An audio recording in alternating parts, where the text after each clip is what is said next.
episode of the Premium Pete Show has been brought to you by the good folks at Bevel. That's right. Bevel is taking the grooming industry by storm, Miss Lissa. You know why? Because they got the state-of-the-art grooming equipment, the shaver, the razor, everything. I mean, listen, I love what they're doing. They're in Target, and they're also on getbevel.com/Pete. Head on over there. Get yourself a discount. Who don't like some discounts? I don't know who doesn't like discounts, and I don't know who doesn't like Bevel, because 9 out of 10 barbers choose Bevel when it comes to their blades, because it's the only system clinically proven to prevent bumps, ingrown hairs, and anything that you don't want on your skin after you take the hair off. Exactly. You want to listen, whether you're a lady. That's right. Whether you're a man. If you a shimmy. You want to be clean. That's right. And that's not only from the sneakers to the clothes.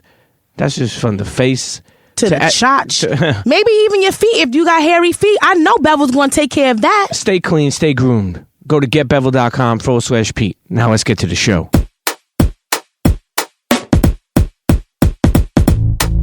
Come on, everybody get set, let's go. It's the next episode. It's the Premium Pete Show. News, interviews, all of the info. Listen up, it's the Premium Pete Show. If you want the scoop in the low, down low, listen to the show, cause Milk said so. Fuck what you heard, better act like you know. Miss Lissa knows. It's the Premium Pete Show. Internet, welcome back to another episode, man. I'm so excited to finally get this episode done. Yeah. Well, started. You know, I really want to just talk about just lifestyle. I really want to talk about the. I know I'm going to say this wrong, but how do you say it? Judicial System. Yeah, I never pronounced that word right. Listen, internet's Kenneth Montgomery, ESQ, is in the building. But more importantly than just a lawyer, you know, a professor also, right? Yeah, professor of law, former prosecutor, professor of law at Fordham Law. I actually just got asked to teach. I'm going to be now on the staff at Brooklyn College, teaching the undergrad next year. That's dope. Teaching them what? Law? Yeah, law. Also, I'm on the what you call the Judiciary Committee in Kings County. See, I would never be able to pronounce that shit. That's so, you know, the Give it a whirl. Judiciary. You got it. Okay. The sitting judges and people who want to become judges, I serve on the committee to interview them and give my whatever I think their ability. And you're from Brooklyn? I'm from Brooklyn. So how, as a black man from Brooklyn, how did you get into law? Honestly, anytime somebody say honestly, you just know they naturally because a liar. When I tell people, they don't believe it. It was literally, you know how people grow up want to play ball. Mm-hmm. I grew up. What happened was, one of my closest aunts, she had a husband he turned out to be a total dickhead, but he had a lot of information, and he exposed me to a lot of information at a really young age. I'm talking about, like, I was 5, 6, 7 years old. He was introducing me to John Coltrane, Malcolm. So in 3rd grade, they had given me I know it sounds crazy, they gave me the autobiography of Malcolm X, and I read it, and I was just mesmerized by the section where he wanted to be a lawyer, and they told him he had to be a carpenter. Right. And I actually was angry. I had a chip on my shoulder. And when I read it, in my young mind, and then growing up where I grew up, where things looked pretty bad, something went out. Things looked pretty bad. I convinced myself that an attorney was someone who was aware and smart, because he was telling me that, you know, the world didn't think people like me could be smart. Right. So that's what it was. When you say that, you mean people of color? Yeah. Yeah. Was this a white person who was saying No, this? he was an atheist, black dude, totally Afrocentric, into karate. Wild boy, though. Just not a nice person. But he presented me a lot of quality information, and I took it for what I wanted to take it. Probably even challenged you. He did. He did. And, was your mom with him for a long time? My aunt was with him. He ended up moving his girlfriend in. The home that my aunt and him owned on Bergen in Kingston, he moved his girlfriend in while he was still married to my aunt, and my little cousin was maybe 9 months, and he put his girlfriend above them. Extra West Indian. They West Indian? No. He just was extra super wild. Dad. My aunt, who was beautiful, nice, quiet person, Nubian goddess. beat the crap out of his girl one day. Like while I'm like 9, 10 years old. So I had to get my little cousin and go call my mom and the cops. And, he then kidnapped my aunt's, his daughter from my aunt, took her away for years. Wow. And my aunt ended up having a nervous breakdown. She's a beautiful lady. She's still beautiful to this day. She's a fighter. She's fine. But that's the guy who introduced me to Malcolm X. And when I read that book, and then just growing up in Brownsville and, seeing the things that I saw, some of it made sense. And I was like, you know what, I'm going to be an attorney because you have access to information and you can help your community, and you can kind of get on your own kind of engineering of society. Did your friends encourage that? I went to Martin Luther King High School, and I never forget. It was me, Mike Rohn. If people who know Gangstar, they know who Mike Rohn is. It was my man Brazil. If you from East New York and you know Plazas, you know who Brazil is. It was Rand, Sis, Nerd, a couple of us. We was in a car. Might have been J. Rule with us too. I grew up with a bunch of these dudes. My cousin is still from Smith & Wesson, but we was all in the truck on the FDR Drive. And I was like, I'm going to Harvard. I'm going to law school. And they was like, somebody was like, everybody except Mike Rohn was like, nigga, you going to Rikers like the rest of them. Literally. To this day, I remember that shit clearly. And that was what I try to tell young people, that I don't believe in good or bad. I just use energy. And I'm like, you got to use the negative and the good energy for a purpose. And I use that I'm going to prove y'all motherfuckers wrong. And that's the second time I'm hearing that somebody did that to you. So, I want to go back. I want to go back into, let's stay with the lawyer sense. For me, somebody growing up in Brooklyn, I never really had the idea to be a lawyer, but I always thought it was very hard to pass that bar exam. It's definitely for people who don't know. But how hard is that? Let me tell you what it is. This is what messes people up, because we live in this society where we just go on cliches. A bar examination does not test your intelligence. This is the perfect example. I'll tell you what it tests: your ability to retain information. So what happens is the bar, just say it's 20. Say they say you have to study for 26 subjects, but only 10 to 13 are going to be on the test. But they don't tell you which 10 to 13 are going to be on the test. That's the bar. So you have to, in a very short period of time, intake a voluminous amount of information and be able to know how to test, take, and stick and move. Despite, a lot of, you may meet people and say, he's always been smart. I've never looked at life like that, because me personally, I feel dumb as shit most days, because it's a lot of shit you don't know. Right. It's shit you know, and the stuff you should know. But there's a lot of stuff you don't know. But what I was very good at is I knew how to retain information. I had a photographic memory, so I can run through stuff very quickly. So, test taking was fun for me. Like, some people had anxiety with taking tests. Like my homie, John Rappaway, a great attorney from the Bronx, who he's out in Staten Island a lot now, a beautiful dude. He has me crying, because he was like, when he took the bar, he was so nervous, he had to wear Depends, because he was like, he sat and pissed on himself because he didn't get up because he was so nervous. I was excited to take tests. Like, even when I didn't know the test, I would, What's your sign? I'm a Cancer.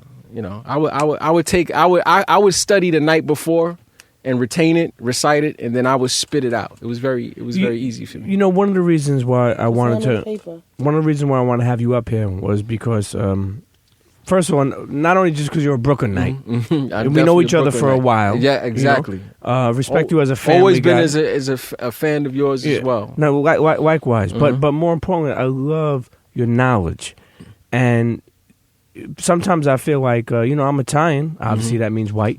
Sometimes people say, I see the internets over the years of like, this kid thinks he's not white. He says he's Italian. Listen. Yeah. That's you're very proud of your Italian heritage. From Most what I can definitely, see. most definitely. You know, but I'm also very open minded to how I grew up in a time of a racist era. You know, where black and white. Yusuf Hawkins in the neighborhood. So I understand, and I changed my whole mindset of what I seen these people do. And what I mean by that is, like, you know, you grow up in those neighborhoods and you see people, you know, I feel like a lot of Italians at that time grew up and their families would teach them to not like black people. Yeah, but you know what's ill? That we're similar, Pete?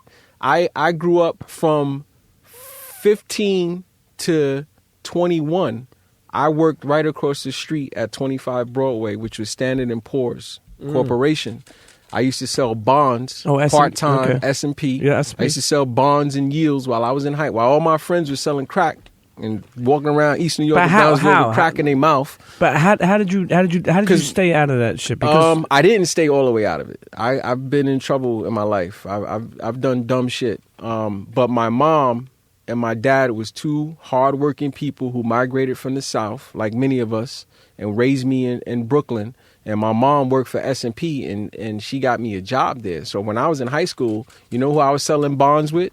Italian kids from Little Italy, Albert Parisi, Vinny Testaroni, Joey Beggar Donuts. Who else? Steve. I don't know what Steve was. I know Steve ended up being a cop. But I grew up. So I'm living in Brownsville, going to school, Brownsville and Martin Luther King, but I'm working next to Italian kids. They were a little bit older than me, but you know what? None of them did bullshit. None of them was on some racist shit. There was some asshole Italians, but I wasn't fucking with them. My perspective, and people may look at my convictions and my ideologies and think they know me, but you don't really know. I know the human spirit. You know, I know ultimately everyone isn't the same, you know, but I know there's a dominant culture, though. Yeah, but when you were growing up, you know, you think about it, and to become a lawyer and to become, you know, and then to have a lot of shit stacked against you. And what I mean by that is, like, I'm sure people, you know, like you said, you may have gone through stuff where they're like, nah, you ain't going to become a lawyer. Yeah. You know, most didn't. Yeah. Most. And it's not easy. No, because you know what the problem was is that, thank you. The problem was, you know, when you look at most lawyers, like I'm going to my 20-year reunion Thursday at Fordham Law School. A lot of lawyers have family members who are lawyers. Like they had some concept of what a lawyer should do. My idea of what a lawyer should be was all in my head.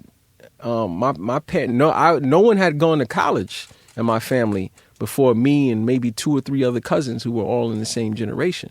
So I literally created it in my head. Like my existence, my reality, I created it. You grew up with mom and dad? Yes. And let me ask you, being on the lawyer side and seeing a lot of just criminal activity or just dealing with people who get in trouble.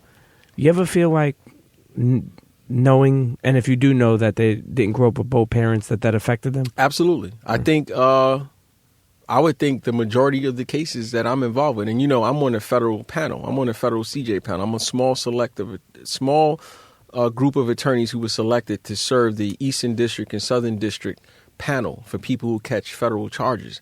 And when you look at most of these cases, they're very similar in that regard. Yes, they don't have there's not a stable outcome. And people can say what they want about a dad not being in the house, but yo, kids want to follow the footsteps of their father, good or bad. Right. Good or bad. And that has a great effect. Even me, my dad was in the house, but I was in one of those households, and some people may relate or not. My dad was beaten. He was beaten by society, like beaten. And so he was one of them dads who was there, but might as well, you was wishing he was gone.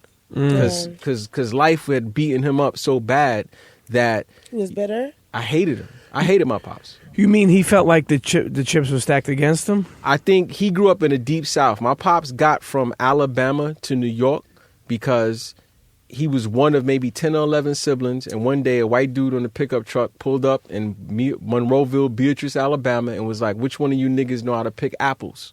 And my pops ain't know how to pick apples. He knew how to grow watermelon and hogs and do all that shit, but he knew he didn't want to live that life and how tough it was in Alabama, so he jumped on that pickup truck and drove to Albany, New York, got a little bit of paper, picking apple orchards, had some cousins, Ollie and CB, who lived in Harlem, came down to Harlem, got a job, went at Trinity Corporation, which is the old Def Jam building, and then moved to Brooklyn when he got my mom. But that journey, he got fucked up. You know, I learned later on in life that my dad had a nervous breakdown. And you know, it's probably similar in Italian households. You have these cliches, folk tales in the family about what happened and such.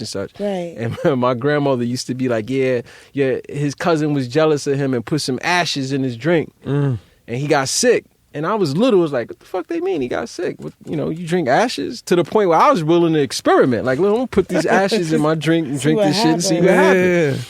But then I later learned at his death that he had a nervous breakdown when he was 18. And instead of them taking him to a doctor, you know, look, they say Haitians, voodoo, Southern black people, they call it the root. Hispanic Santa Maria, they took him to the witch doctor. And I watched my dad. He's beautiful, he's 6'4", dark skin, like beautiful dude. Beautiful. Anyone who seen my pops is like, yeah, this is a nice looking guy. Nice guy. But I saw how life had beaten him, where he had no ambition, he had no communication skills, and life fucked him up so bad that it cursed and blessed him at the same time by giving him my mom. My mom was the prototype. My mom's might as well be fucking Harriet Tubman. Like, I never see my mother cry. You know what I'm saying? And that and just the lack of promise and deferred hope and all that shit, it fucked him up. And I think he was unable to communicate with a young man like me who was seeing the world in a different space. So we were like this. Right. So, you know, I didn't even know my pops fuck with me until he had died. I found my pops dead. Me and one of my best friends, who's like my brother, we found my pops. He died in his sleep, and I found him. And we found him, and his body had, it was at that stage where you die and the rigor mortis sets in and you're swollen. So that's how I found my pop. And the crazy shit is I found him like that. I knew he was dead.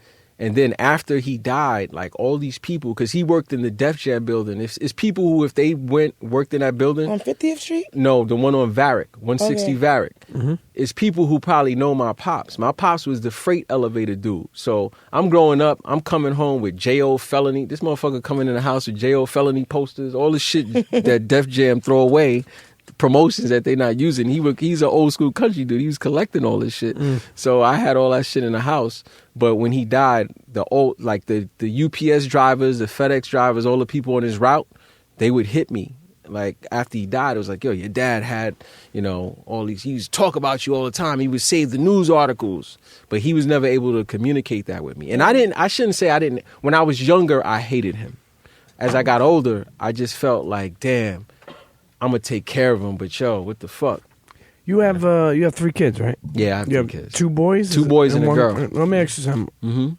Obviously, we strive to be different as parents. Yeah. Have you been able to communicate with your kids so much, keeping that in mind, what your pops say? Like, have you been able to, like, be the better man? Damn, that's an ill question, Pete. I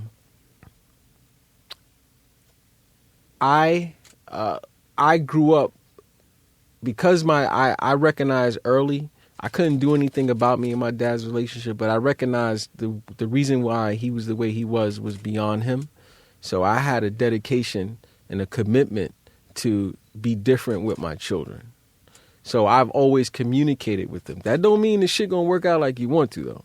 My oldest taught me shit that my oldest made me even more on point than I ever was, because he's a naturally defiant, thoughtful person, and he wasn't wit. And despite what I was bringing to the table, I learned a certain way from my mom and my pop.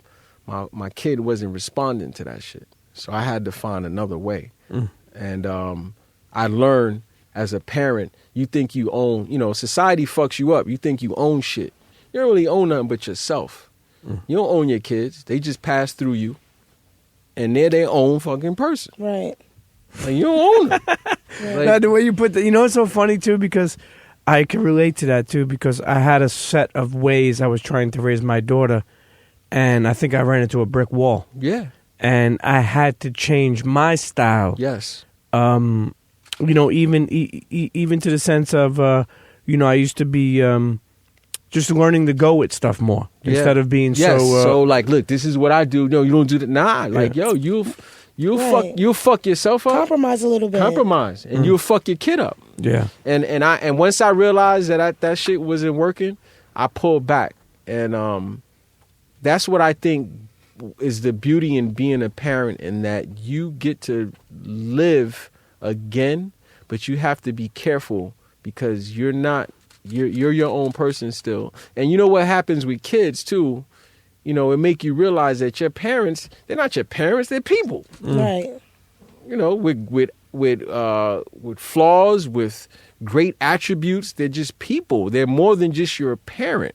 And your kid is that as well. So it's an opportunity to be human. Yeah. And I think they've made me a better human, I would hope. And that's special. Having said that, being that you probably gave them a better life than your parents gave you, meaning financially. Financially, yeah. Do you have to talk to them and tell them that, because keep in mind, this world we live in. Uh-huh. Okay, and I'm not saying this from I'm not saying this from, I'm not black, but just because you make money, it ain't changing the way these fucking people think. Yes.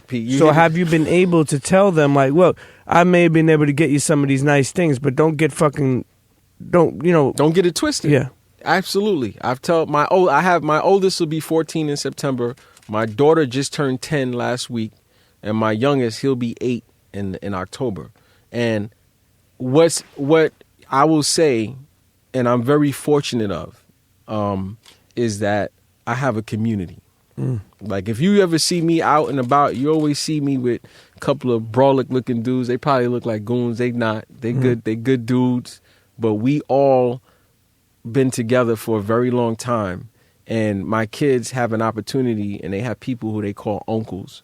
There's a few women in the community who they call aunties. And my mom comes to my office every day. And, my wife works for Essence Magazine, does the director of events there or whatever. So they have this community, and they are learning from it. And they're seeing the narrative that's out there. Now, whether or not they really truly appreciate it, time will tell. Time always tells.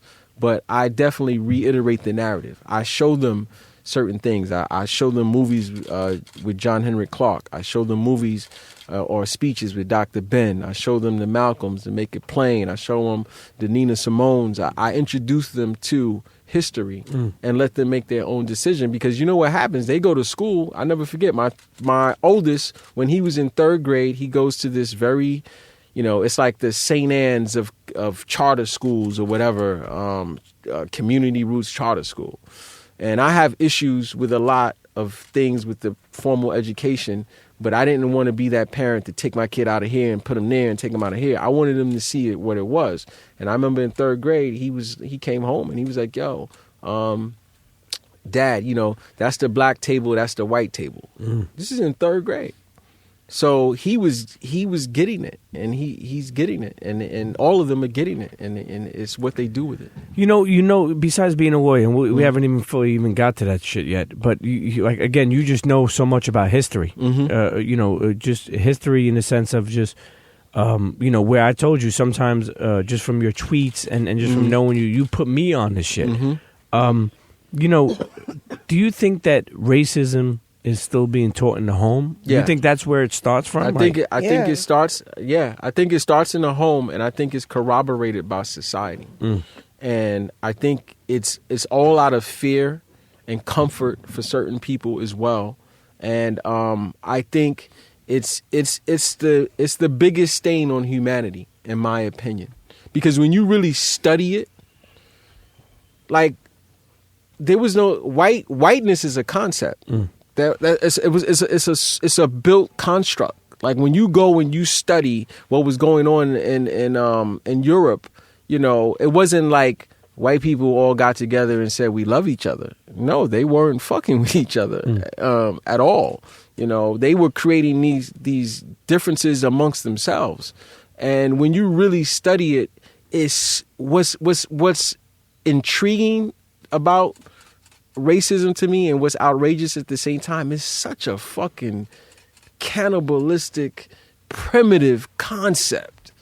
Like, we both can do the same shit, Right. but I'm better than you because of this. You know what's sad too, and it's even more sad. Like, I look at things like in Pennsylvania. I've been moving around Pennsylvania a lot more, and you get a place like Villanova, right? Rich. I mean, there's houses there. Listen, I've seen houses there, $15-20 million, right? Right. I remember stopping in the store. I don't know what it was, maybe the gas station, Wawa, I'm not sure. I go inside. The people look different from the Jersey Wawa that I'm in. The point I'm making is, I started to think, I was like, I wonder when the last time this family who owns this $20 million home seen a black person.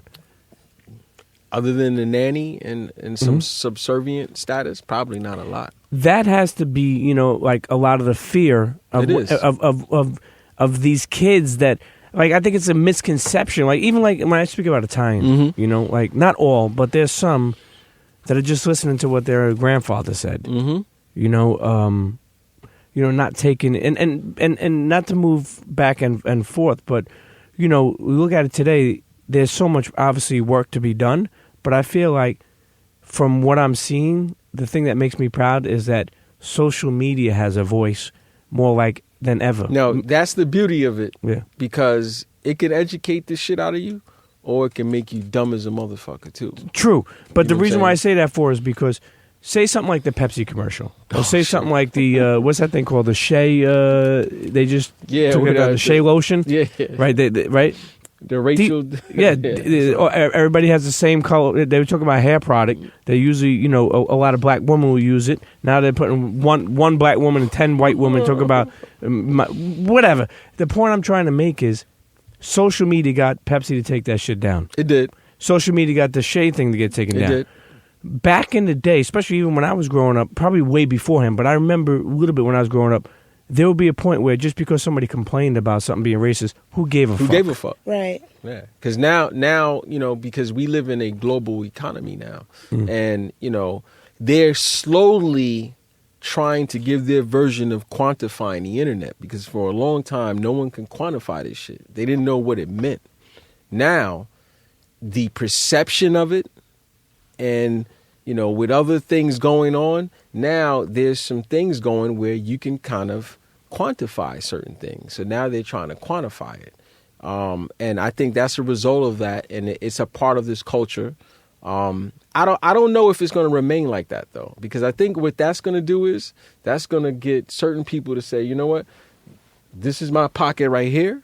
This is my pocket right here. And I can live with the negativity because I've quantified the numbers that I can live with. So I'm curious to see how it goes forward, because a lot of those changes are they're really superficial. You know what I'm saying? Like at the end of the day, for me, yeah, Pepsi, you put out this bullshit ad, but yo, you fucking selling soda where motherfuckers is getting diabetes left and right. Right. Shit. Like, and fucking getting fat stomachs, man. Yeah, so every time I drink soda, man, I feel like I'm getting a beer belly. Yeah, But I love it so much. That's the problem. Shit is sad. So it's wild. So it's like, yo, where we really going with this shit? So it's like, I ultimately love looking. I feel like I'm a fake behavioral scientist kind of guy, because I got to pick juries for a living. Like, I got to look at somebody in a split second and really give my advice to a client whether or not I think they can help their cause. So I study this people. And it's just weird watching social media, because you see how easily led people are in the same regard. And you also see in the same light how people are thirsty for information.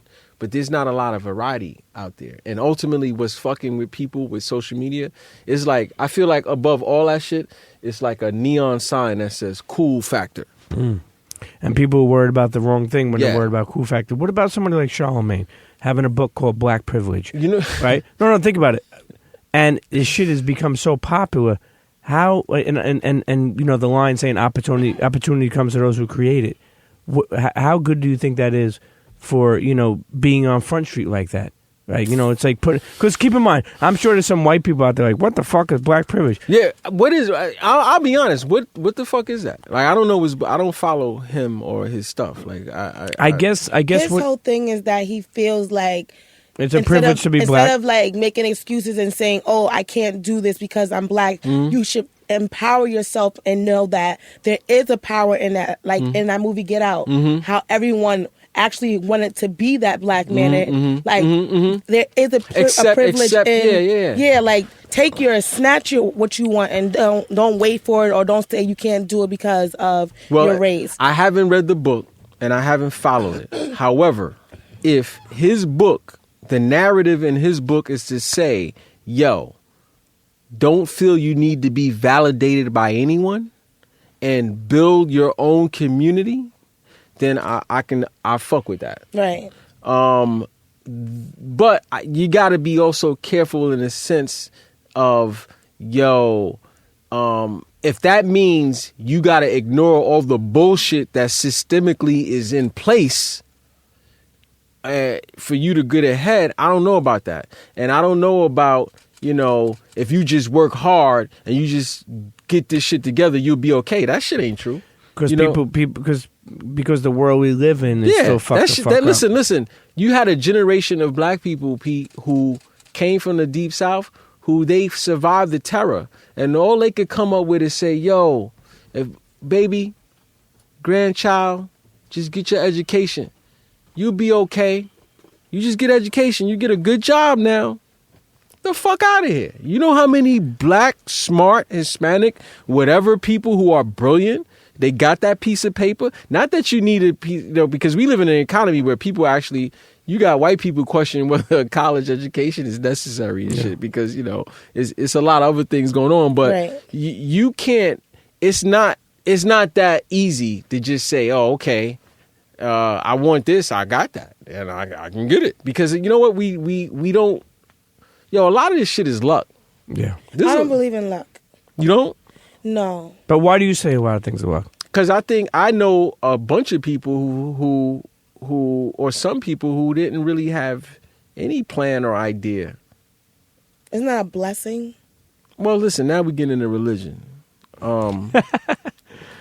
I don't know. For some people, what if you was raised by the atheist? No, I was not raised by the. He was an uncle. Now you don't. Now you're not with it. Listen, now I mean, look, whatever rocks your boat, man. Whatever floats your boat, they say. I'm just saying, I don't think you can be the best in the world. Listen here, for example, and I guarantee you got at least one listener who can agree to this. You can have someone who's brilliant with coding, absolute brilliant mind. They have a skill set. They went to school to learn this shit. They come out, and NASA, who needs brilliant minds, they're not going to go get them. You know what they're going to do? They're going to go on Freelancer or one of those other sites and say, yo, that shit that real smart guy paid all that money to get an education for, and who's brilliant, who's going to charge me $100 an hour to do this shit? Yo, hey, anybody willing to do this shit for $5? Do you think in this world you're not going to get a shitload of people who are up to task, who can get that shit done for $5? India, Africa, Asia, Eastern Europe, wherever. Take it with pride. Yeah, they're going to take that shit. So that guy who is brilliant, who was told he was smart, who prepped and is ready, that motherfucker just got lost his job to a dude who's willing to do this shit for $5. I don't feel like that guy really wanted to even do coding anyway. Which one? The one that didn't get the job because of the Indian for $5. I feel like a lot of people don't live in their greatness. Like school conditions you to be a worker. Yeah, you do. So right. You don't really tap into what it is that, you know. I agree. So when you lose that job to that Indian, it's because that wasn't your blessing and you're missing your mark. Well, but and Ken, you could respond to this, but he does make a point, because there are a lot of people willing to cut your legs out in this world that we live. Like, for instance, like there may be licensed carpenters that do a job for $200, but there may be, maybe some Mexican guys or some other type people that may not be licensed, but hey, we'll do it for 50 just to get your business. Mm-hmm. And ultimately what happens is that guy who's licensed and did everything supposedly the right way goes out of business. Yeah. And my thing is, listen, I agree. If his book is about building communities, then I'm all with it. You know what I'm saying? But I'm not into this cliche shit and all that, because I think our lives in society is much more layered than we give it credit for, and we don't communicate through the layers and the complexities of it all. You know, and unfortunately, everybody's not going to make it either. And then some who make it are some dastardly motherfuckers, right? And then you're gonna have some brilliant people who make it as well. But you know, it's an interesting journey, man. You know, you speak about Martin and Malcolm. Mm-hmm. In this day and age, do you see anyone that is a leader like that? Anyone? I know some strong, brilliant people. I think, you know, what's interesting about Martin and Malcolm, and it wasn't just them. It was a whole. You know, you had Hubert Harrison. Mm-hmm. You know, you had a bunch of people. We didn't have the internet. We didn't have the media when these people were risking their lives and as courageous as they were. Today, unfortunately, everyone wants validation, and everybody's concerned about their brand, and everybody's concerned about who they're going to offend, especially people of color. You know, you could be a Giuliani, you could be a Trump and say the most outlandish, ridiculous shit. You could be Alex Jones and Sean Hannity and all these guys. There's a narrative for those guys. They got the numbers. But, you know, for people of color, particularly black men, who's our models? You know, like, and I'm not ragging on the ball players. I'm not ragging on the entertainers. And then when I say entertainer, I include rappers, everybody. Rock stars. Yeah, whatever. Yeah. Everybody want to be famous. I was talking to a very dear friend of mine last night. Me and Ado were having a great conversation. Ado was from Brooklyn. Real solid dude. We were talking, and it's crazy how everybody want to be famous. They don't want to have a fulfilling life. Sure. You know what I'm saying? They don't want to take care of their kids, or, I do this shit very well. I take care of the elders. I do this. They want to pop off. Yeah. Like, so when you have people who are supposedly PhDs, when you get to do like Michael E. Dyson. Dyson, who rapping Nas lyrics. You know, that shit ain't because he's trying to educate. That shit is because, he caught that light. I like this shit. Right. So it's like, damn, what are we really doing here? So when you watch these talking heads on television, Stephen Smiths and whoever, Van Jones, take your pick. These guys, and at least in my opinion, you get the sense that they are very focused on their perception.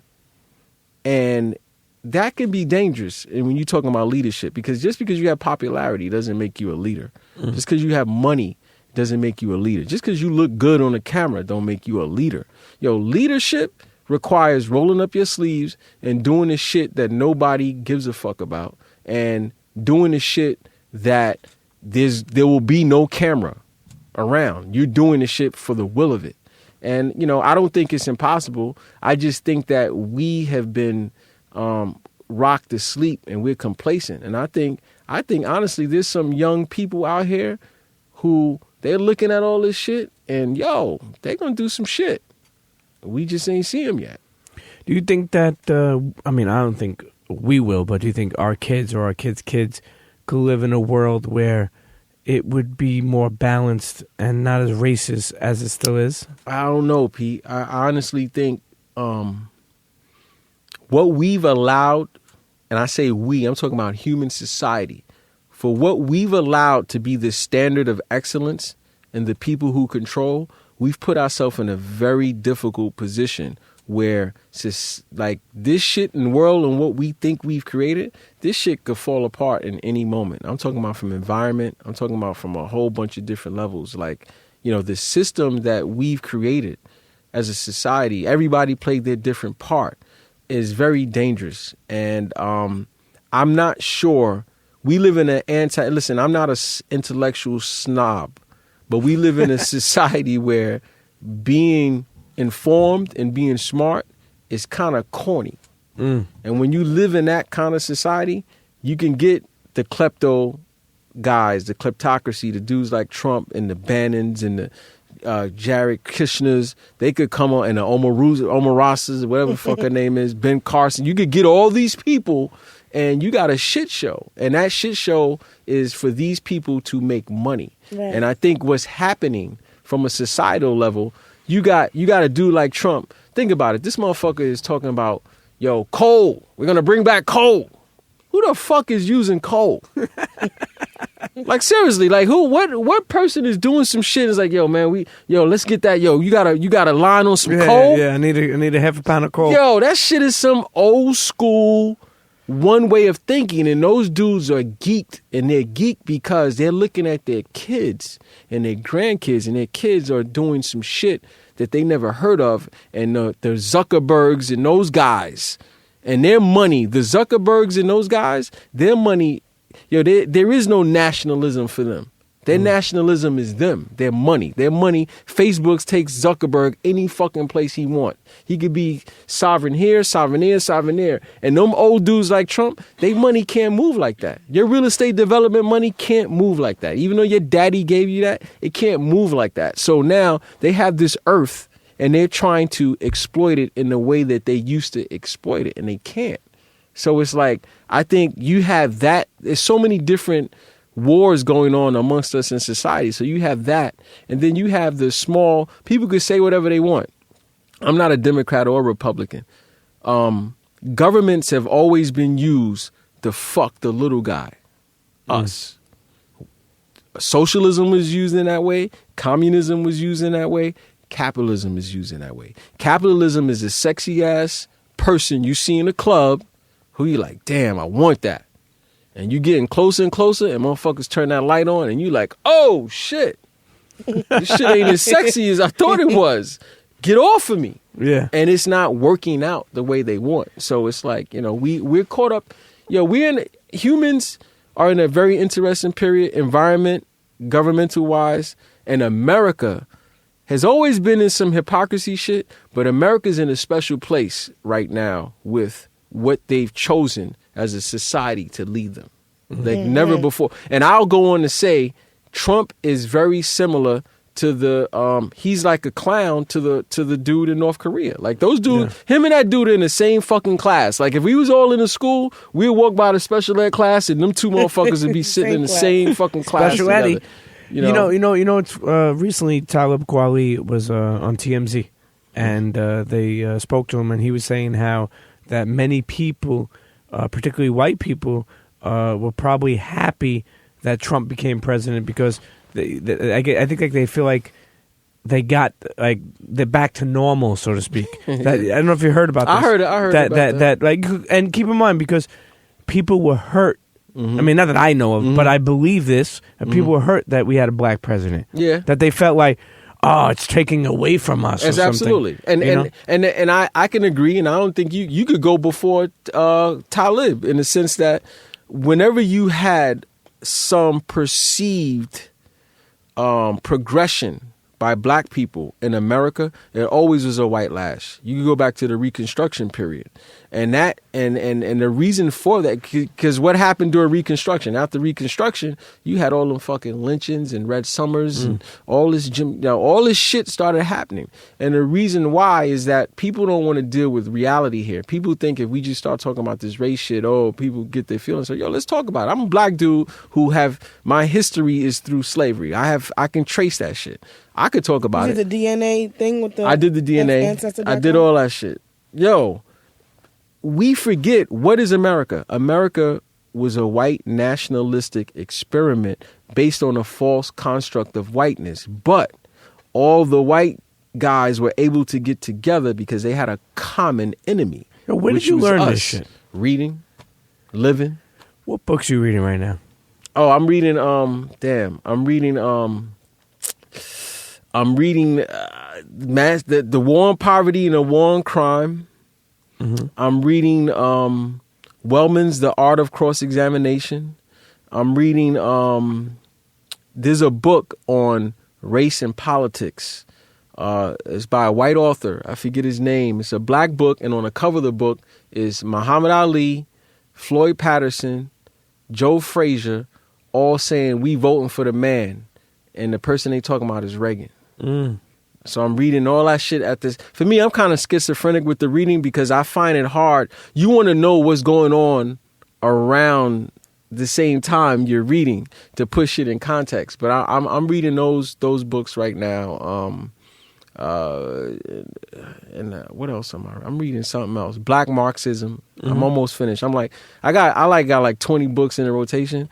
One might got 5 pages left. I just can't get through it for whatever reason, and some of it I'm just stuck in the fucking introduction. Yeah, it's always good to know, especially people who taking so much information to know what books they're reading, just to get an insight. I always feel like this day and age, like especially podcasts, after all these years, are sometimes a mentor for people. Yo, podcasts are incredible to me. Yeah. That's why I love what you guys are doing, and the other cats who we all know and cool with are doing, because to me, an old timer, one of my close friends who told me, he's like, yo, it's an opportunity to educate in a way where people don't feel like they're getting beat in the head or told what to do. Right.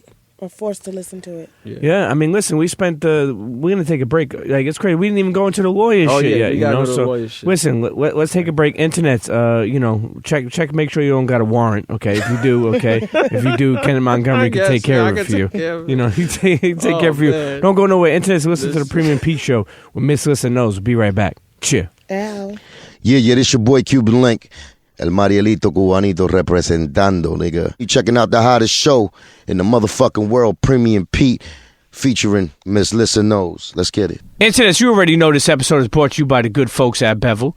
We appreciate them, and we know you appreciate them too. And I'm almost positive this ain't the first time you're hearing their ad, because you know why? They're putting out official product. And if you have a beard, or you have a goatee, a mustache, or even a lady looking to shave her underarms, or if your box out here looking like Heathcliff, head over to getbevel.com/Pete. Find out what discounts they got for you. Trust me, they got you covered. Women, men, anybody. Tell a friend to tell a friend. Getbevel.com/Pete. Now let's get back to the show. Ow. Cheer. Internets, and we're back sitting here with Kenneth Montgomery. Listen, really just learning a lot about just the culture. And not fucking hip-hop. I'm talking about just life in general. But I wanted to definitely get into more of like, just the lawyer stuff that you've been doing. And I didn't realize until doing some research how many people you represented. I represented a lot of people. Akai Gurley, did you? Yeah. Their family came to me early when that happened, and I advised them. And there was there was issues that present itself concerning the case, who had certain rights. So, but early on, I was on that case. Kamani Gray, I still represent. That case is going to trial soon. I represented Russian mob and what's that about? When I say we're just Russian, it's like a plain blanket. It's not a plain black. You know what? I represented a beautiful dude, Vitaly Ivanitsky. Man, that's the one case.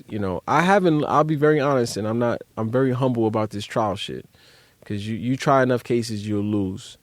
I don't remember most of the wins, and if you look at, I've been fortunate to win a lot of trials, a lot of serious trials. But losing Vitaly Ivanitsky case, I think I probably think about that shit once a week.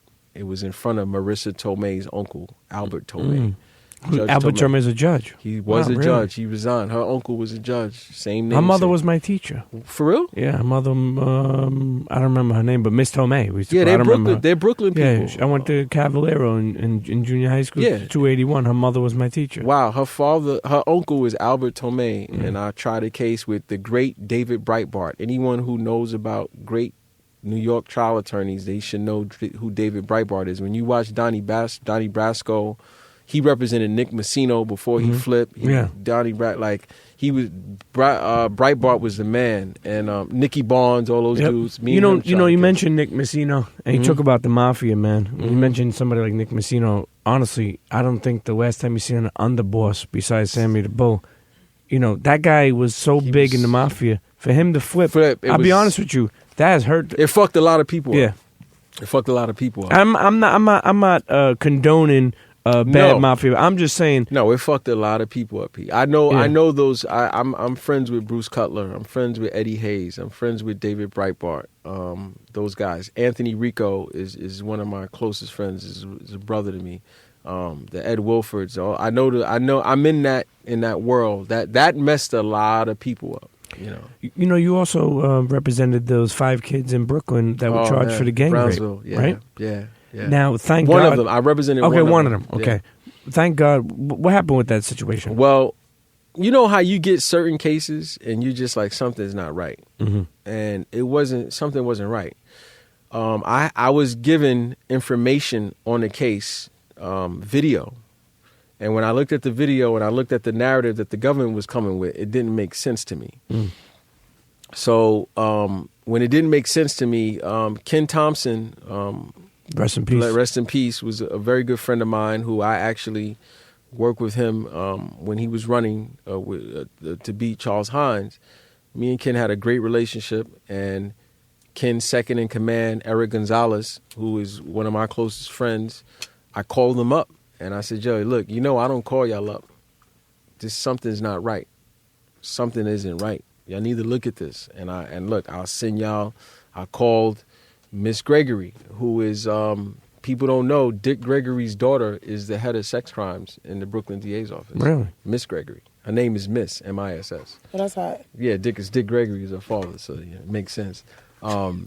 But I called them up and I said, Joe, look, y'all need to see this. And I talked to them and they said, all right, Ken, we're going to get back to you.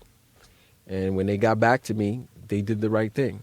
And because I think they realized they didn't have a case. You know, when we're seeing a lot of cases where girls are, and not to take away from any girl who's ever been, raped or gang raped, and there's been a lot of incidents like that, and people like that, that's foul shit. It's super foul. But, we've been seeing a lot of girls, particularly, tell lies. Yeah. And kids get in trouble for this shit, really almost ruin their life. And keep in mind, too, a lot of these things don't really get expunged fully. No, so when it's you a stigma to when you go look for a job, you got this fucking rape case on you that you really didn't even do. And you got the internet. Like you can't really, I can't tell you how many clients call me or people who want to just inquire and say, yo, when you punch in my name on Google, this shit comes up. How can I get it out? And I'm like, well, listen, you may hire someone who does the digital thing. Well, they'll put it on page 20 as opposed to page 1, but it's really nothing that you can do to get it out of the world. And that's unfortunate about it. And, there's certain crimes that have a stigma to them, and sex crimes is one of them.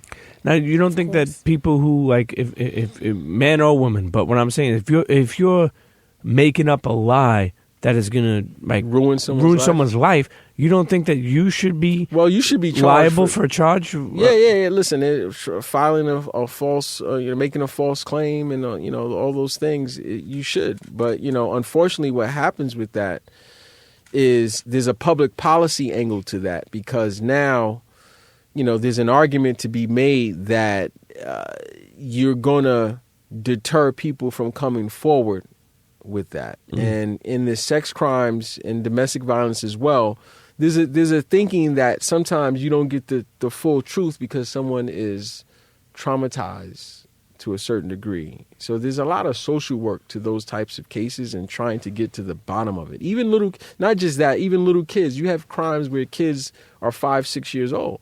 I've had crimes when I was a prosecutor. I had a compulsive 10-year-old who was a liar. He was diagnosed a compulsive liar. Damn. And he claimed that his brother, who had just came home from jail, anally raped him. And to really mess you up, he had HIV. So, but he was diagnosed a compulsive liar. And we really, trying to get to the bottom of it sometimes is very difficult because you don't have the objective evidence. And when I say objective, scientific, video, you don't have something independent other than their word. Right. So it can be very difficult sometimes. The lawyer system from my times of getting in trouble. And, it's funny because I feel like the Italians, they try to preach to you, get your Jewish lawyer. Like, I don't know. That's a myth. It's a fucking myth. Listen, That's good. What you gonna say? No, I'm just saying this is what they say. But the point I'm making is what I've seen is like from lawyers. I've seen like that I've dealt with over the years. People be like, you get a lawyer and they're like, I know the judge. We had lunch the other day. That's the motherfucker trying to get in your pocket and telling you bullshit. Yeah. And if your head ain't right, you'll fall for that because. Do you feel that the lawyer judge stigma or relationship or it matters? Does it matter? All right, let me tell you, Pete. I'm on the judiciary committee. I interview judges. There's judges who know I interview them and know I interview judges. There's DAs who know I know their boss. At the end of the day, no one's gonna fuck up their job because you want to get out of jail. So when motherfuckers come with, son, I got 10 stacks, man. Can't you work something? Yo, son, yo. That's all bullshit movie shit. No, it doesn't happen. Now, I do, based on my trial work and years of practicing, have some credibility with certain judges, and I may be able to have a nice rapport with them. Just the other day, I was in federal court, and there's a judge who likes me a lot, knows my work. Ken, how are you doing? This is after the case. How are you doing? My client's family in the audience. Ken, how you doing? How's your oldest? Yo, how's he doing? Yo, how are you doing? Blah, blah, blah. Hey, guys, Ken, one day, talking. Now, look, my client and his family may be looking like, wow, the judge likes my guy. That don't mean she going to do shit for you when you're charged on certain such and such on the guidelines. So, I say no. I think anyone who thinks that matters is usually getting taken for a ride. And it's been my experience that shit like that is dangerous. I mean, as a lawyer, too, it's like you want to beat the case, obviously. Yeah, absolutely. Every time. Every time. But keep in mind, too, you ever look at like... because I was very honest with my lawyers. You know what I mean? You should be. Yeah. And I felt like that was the most important thing to be because, I wanted to try to, get off, but I also, wanted to give him the full, you know what I mean? You can't lie to your lawyer. You don't know what to do. As a lawyer, I'm going to tell you, when you lie to your lawyer, you don't know what to, your strategy gets fucked up. So when you have a client who's honest with you, you know where the pitfalls. And here's I'll give you the perfect anecdote. In state court, the lawyers who usually prevail are the lawyers who know the most information about the narrative. When you don't know about the narrative, you don't know where the fucking pitfall's at. You don't know where the hatchet is coming at. So that's why you should have an honest conversation with your lawyer. The lawyers who are like, yo, fuck that. I don't want to know the bad. I don't know. Yo, they're bad lawyers. And clients who like, I had clients who, was the thing with me is the time that I think we grew up and the things that I've observed and what I've been through. I think I'm able to cut to the chase with people because I don't like to waste people's time. Sure.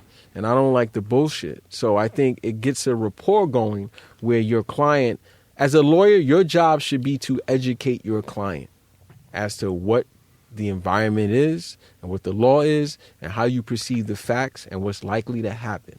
You can't do that amongst a bunch of fucking lies. Yeah. It's a false narrative. Yeah, no, it makes sense, Yeah. Now, what about Bobby Shmurda? Didn't you were his lawyer for a little bit? I was his lawyer for a little bit. I thought, to me, Bobby's situation was very typical and it was very sad in a lot of regards because he was a child, man. Mm-hmm. Yeah. And I don't mean child like a baby, but he was a kid. Yeah, he didn't have much life perspective. And he got swept up into celebrity really damn fast. Mm-hmm. And the special prosecutor's office came really damn fast. And he didn't get an opportunity. You have to have an opportunity to reflect in whatever it is you do.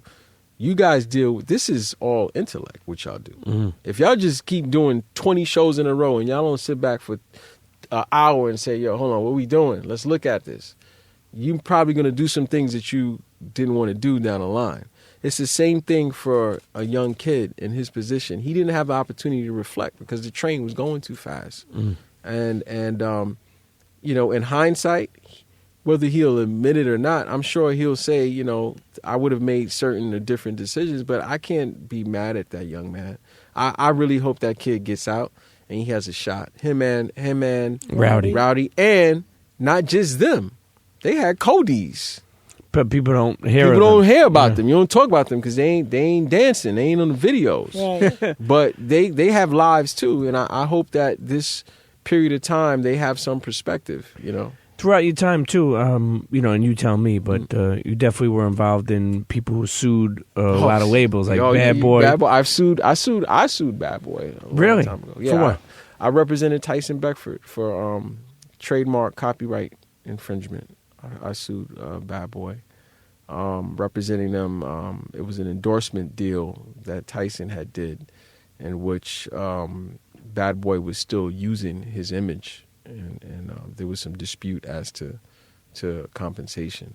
I actually liked Tyson Beckford. I thought he was a solid dude. Did you win that one? I can't talk about it, but my Okay. client was happy, and Okay. I thought it worked out well, in my opinion. What about Rockefeller? I sued them. We ended up suing for state property because an author of a book, somehow it got in the hands of them and it became state property, but it was somebody from Philly who actually wrote the book. That's crazy. That worked out. I sued Sanford Rubenstein on behalf of the young lady who worked for Macy's, beautiful young lady who accused of some things. And what about was it Grand Theft Auto Rockstar? Grand Theft Auto. What happened? What was that about? Was that Rockstar Games? That was Rockstar Games. What's the dude's Game Over Record? What's Jonathan Schechter's label? He had a label, a record company where he was putting out stuff, and it was Illacoin, Black Rob, and my brethren, God bless, Sean P. It was a Rest in song. peace. It was a song, and this was my thinking. There was a video game, and I'm watching this video game, and I'm like, yo, it's a video game. But this shit is really popping because it has hip-hop culture all in it. It's a rap song. Yo, how can they just, without permission and copyright ownership, how can they put this song on there and not pay you guys? And like most rappers, some want to be famous. Some don't want no problems because they made a relationship deal, backdoor, but then they go get the attorney, and so the attorney kind of handcuff. And I'm just like, hold on, wait a second. Illacoin, who a lot of people may remember or not, he was like, yo, fuck that. I ain't give them permission. And we sued. And I thought that was a big case in the sense that I saw the future of this gaming at the time. I'm like, yo, this shit is going to blow up. All they got to do is make this video experience popping, lit. And the music and the hip-hop was a way and a venue to do that. Sure. And Now, did you win that case? It was settled. Okay. It's settled. Now, also, it's funny because I mean, you correct me if I'm wrong, but did you represent writers that's about power, like something about? There's a current litigation. I can't really talk about that. Okay. That's actually going on right now. Yes, we're suing the backers of power and the creators of power. That's going on right. That's literally. So you're representing some writers. Yes. Okay. Yes. Well, Yeah. Well, we won't get into that. Well, they say what good artists create, great artists steal. Yeah. I don't. So all these I great cross-examine. people- I don't know. What's this night of HBO Night of- series? Is it true that there's an actor that used you for inspiration? John Turturro did. John is a good friend of mine. Mike Daly is a good friend of mine. Anyone who knows old school journalists, New York Daily News, Mike Daly had told John, if you're doing anything about lawyers, you need to go see Ken. John Turturro called me and just was hanging out with me, coming to court, coming to the office, sitting down, having talks, go to the Knicks game, go to, what's the steakhouse?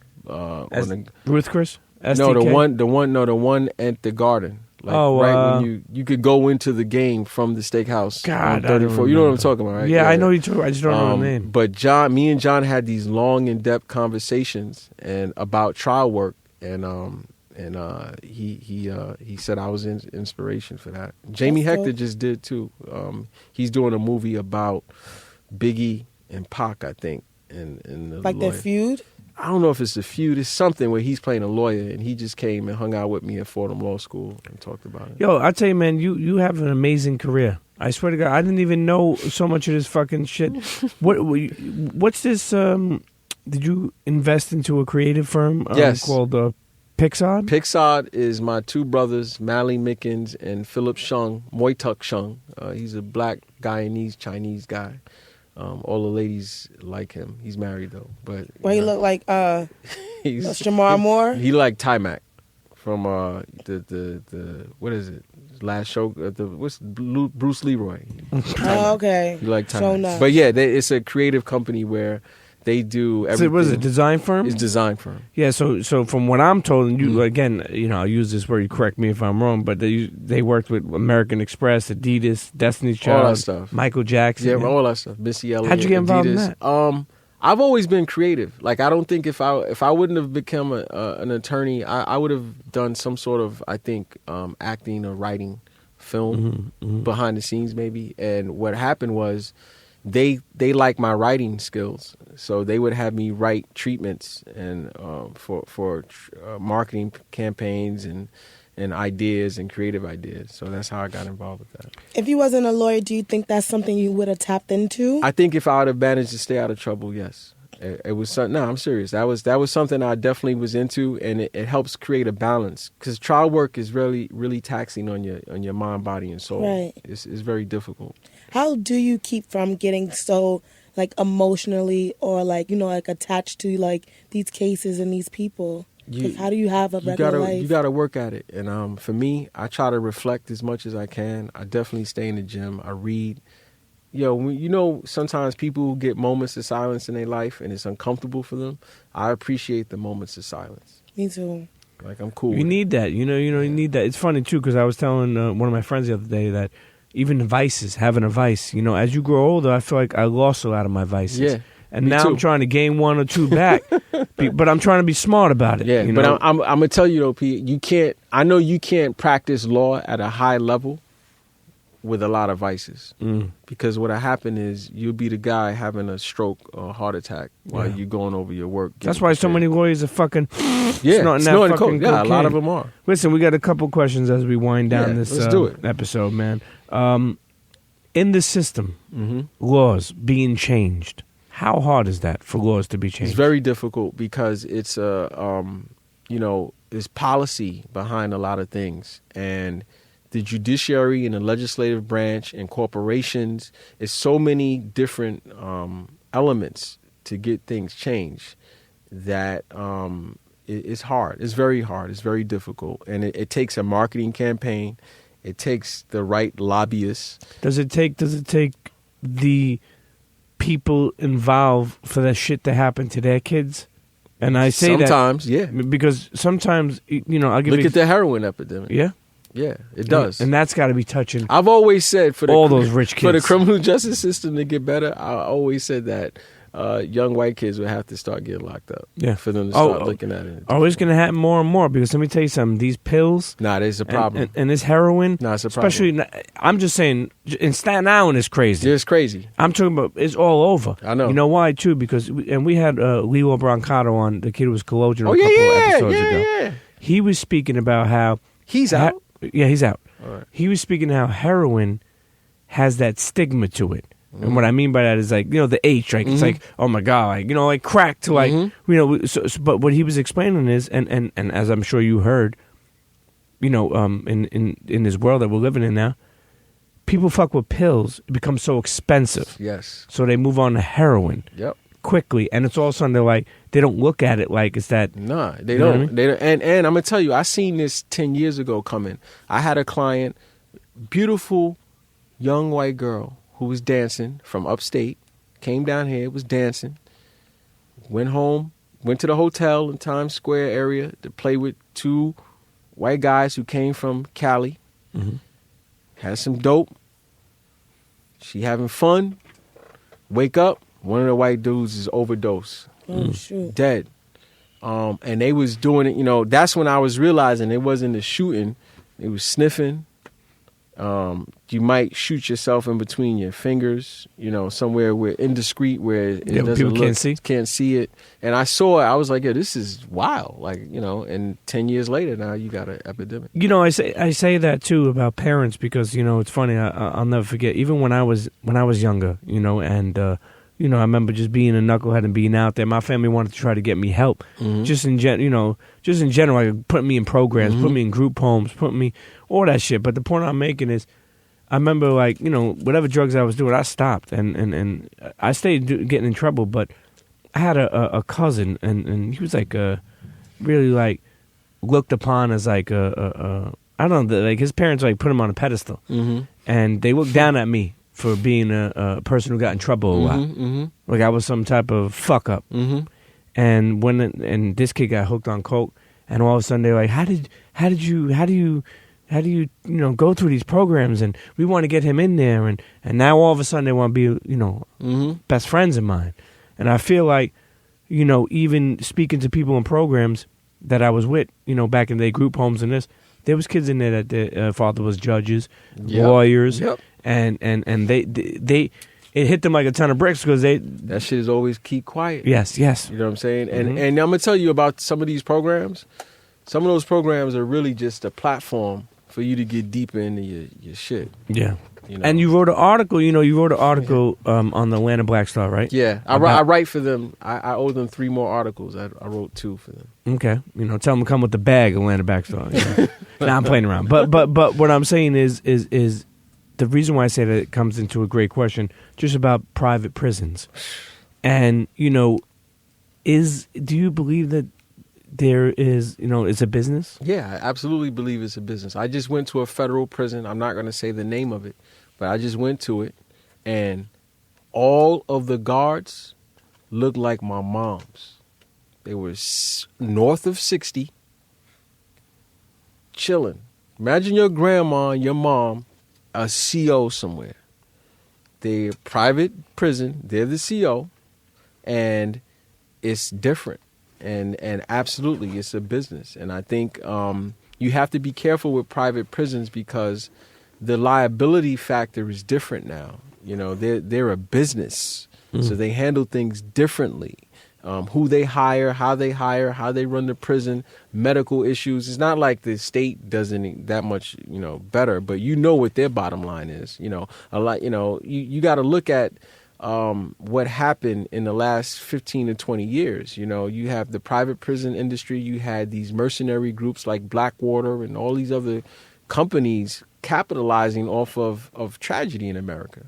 And we're fine with it because we think it's beneficial, but it's not. Historically, you think it was designed like that? Yeah, absolutely. I don't think there's no mistakes in American. I hear a lot of people talk about how it was like the second coming of slavery. I think it is in its context, and it's rooted in these very ignorant, critical thinking paradigms that are well thought out, and that no one ever, no one calls them to the carpet. I seen like Twitter. We always talk about social media, and it just comes back to it's funny how everything comes back to social media. But I seen something where it showed this white guy, and I'm not trying to make it a white and black thing, but it's just general of what it shows. You know what I mean? Of the disconnect. So, and it showed this white guy in a suit. I think he was sitting in front of a Jaguar, and it was like former fraud bank guy now is past his now he's doing so well and he has his own businesses and somebody wrote, meanwhile the black dude is still in prison for a bag of weed. Yeah, and you look at the marijuana business now where there's a lot of talk how you look at the majority of the guys in the marijuana business, it's not black guys. They're kind of the problem with black guys, and nobody want to talk about it, is we've been blackballed out of all the areas where money is made. My OG told me once, you want to see where all the money is? Go follow where the white guys at. You see all those white guys working on that construction site, they get money. But we've been blackballed out of Wall Street. We sitting down in the Wall Street area, but you go around here in the daytime, there's very few. Sure. We've been blackballed out of the legal industry. When you go to these top white shoe firms that really keep the status quo and keep our neighborhoods screwed up, there's not many people who look like me. You look in the academic world, you look in fashion, like everywhere you go where money is being made. Even hip hop, they're starting to push us out. Oh, starting shit. It's been like that for a long time. You were a prosecutor, right? Yeah. You were assistant DA in Brooklyn. DA in Brooklyn for how many years? 4.5, 5. put that together with your lawyer career. How long were you a lawyer? 20. Okay. This year, 20 years. Have you dealt with or felt racism as a lawyer? Hell yeah. I wrote an article about it. Shit. Yo, I used to go to court, Pete, and look, my pops, I told you, worked in 160 Varick, and suits fall off the truck in that area. My pop was a big OTB gambler guy, you know. Yeah. And I always had nice ass suits, polo suits and shit. I come to court, 24, 25 years old, just popping out of law school. I walk in the well, black and white and Hispanic. It's like, hey, where you going? No defendants in the well area. I had judges mistake me for a defendant. And I'm not somebody who's in the courtroom showing, any signs of why they should think that, you know. But yeah, absolutely. And as I get older, and the things that I've done and been a part of, it's a different kind of thing that I pay attention now at this point in my career. But early on, absolutely. Absolutely. We speak about, you deal with or involved in seeing the police, and, do you think that any of them really care about, and I don't want to overall put them as one person, because there are some good cops, there's bad cops. Yep. It's good and bad everything. Absolutely. But the point I'm trying to make is, being that they feel like they're being attacked, do you think that they're ever trying to get in touch with the community like they should, because they probably feel like they're against defense? It's very difficult because they are a part of an agenda. And that agenda is black and Hispanic guys are a problem. And they are under a microscope. So it's really hard for them to break that American narrative that we are the beast and that we should be monitored. And like stop and frisk. Yeah. Window, broken windows, you name it. Like, it's very difficult for them to step away from that. And a perfect example of that, if you imagine if officers went to Williamsburg right now, Alphabet City, Lower East Side, and just started stopping random white guys and tossing them, you think they'll find some pills? You think they'll find a gun every now and then? Mm-hmm. Absolutely. Knife? Absolutely. But they're not going to do that, because that narrative is not the American criminal justice narrative. And they may not want to accept that, but it's the truth. And, I've dealt with, I know some cool cops, but unfortunately they all most of them toe the line. And even the ones who know what time it is, what they're going to do, risk taking care of their kid, paying their mortgage? No, they're going to follow that blue wall. Yeah, and I tell you, that's the biggest gang of them all. We need neighborhood policing. Yeah. If because the problem how cops look at our community is, they look at it as like barren land. It's like Escape from New York. There's nobody here who's going to hold me accountable. I could do whatever I want. Now, you go to Bay Ridge and you start knocking people in the head, or Bensonhurst, you start knocking people in the head, Howard Beach, you start knocking people in the head. Yo, before that cop could take his belt off and get comfortable, somebody gonna be on his ass. Sure. And we don't have that in our community. And especially over there too, it's more indictments. You find like a lot of those cases get built for a long time. Yeah, absolutely. 5 o'clock in the morning when you fucking, sleeping and thinking everything's okay. Nah, they out there. Them indictments come. As we wind this down, you dealt with clients that had death penalties, I believe. Yes, or something like that? yes. Have they ever received death penalty? No one. I've dealt, because I'm on the federal panel. I've dealt with people who have capital eligible. Unfortunately, the farthest gotten is the Department of Justice has deauthorized the death penalty count. Do you believe in the death penalty? Absolutely not. I believe it's horrible. I think it's a horrible sign for a civilized society. I think that it's too arbitrary. I think that when you have poor people and minorities who mostly get it, it's a problem. The death penalty, a small fact that a lot of people don't know, is that it's kind of control about who the victim is. You want to get the death penalty? Kill a white woman. You're gonna be up. That's for where it. they were sending Central Park 5. Yeah, they were Trump, trying. Trump was put out an ad on it. They were trying. But I mean, what do you say to somebody who is raped 10 girls and killed 5, 6 of them. You know, Listen. I'm a human being. I have a daughter. I love humanity. I think women are beautiful. I think somebody who gets that, they're gonna get what they deserve. They ain't like they walking free. And look, whatever they get, they get. Ultimately, whatever that person gets, they get. However, when you do this study of those people who do crimes like that, 9 times out of 10, they've been raped themselves. They're only doing what they've been through. That's powerful. That's powerful. So, what are you on Twitter and Instagram? KJ. Instagram, I think I'm KJMPLLC, and I think Twitter, I'm ESQ Montgomery. I think. Internet, make sure you get them. Listen, first of all, this has been a long time in the making. It is. Just to really understand the law, from your perspective, and just your journey of everything you've been through. I think it's important for people to, understand. Like you, I always felt like you teach me things, and things. And it's vice versa, bro. Yeah, most definitely. And but I appreciate it because it's. I think as a person who is open-minded, I still need to learn every day. Me too. And learn in the fact of, just especially dealing with a world that is still so racist. Yes. And I think that when you break, the cycles of stuff, it's important to still stay woke. Yeah. And you know what we don't realize? We on a fucking rock floating through space on an axis. Don't nobody know shit. But when shit is fucked up. So now if we get to the point as humans where we can't communicate and we can't put our heads together to make this better and change the narrative, we might as well blow this shit up. Yeah. And we're slowly doing that in certain regards. You also became the lawyer for Taxstone. Yes. Yes. How's he doing?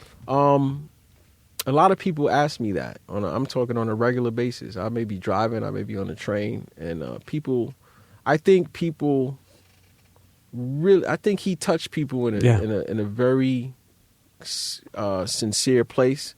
And all I can say is Daryl Campbell is probably one of the most stand-up people that I've had to represent. And it's I separate the human side of it because when I see someone who could be a little brother to me, have so much promise, have to deal with this kind of a situation is very bothersome. But also, I respect him as a human being, and I think he has an incredibly strong will and presence. And I think no matter what happens in that young man's life, he's going to be okay. No matter what it is. Well, listen, it's crazy because I used to call him my fellow felon, and now that shit don't even sound funny to me. Like when I say, you know what I mean? Like I don't want to even say that anymore. No. You know what I mean? But he's doing as best as you can come up with, and he's a really bright guy. And I think no matter how this scenario turns out, I think he's going to be a better person, and I think he can still be a solid dude.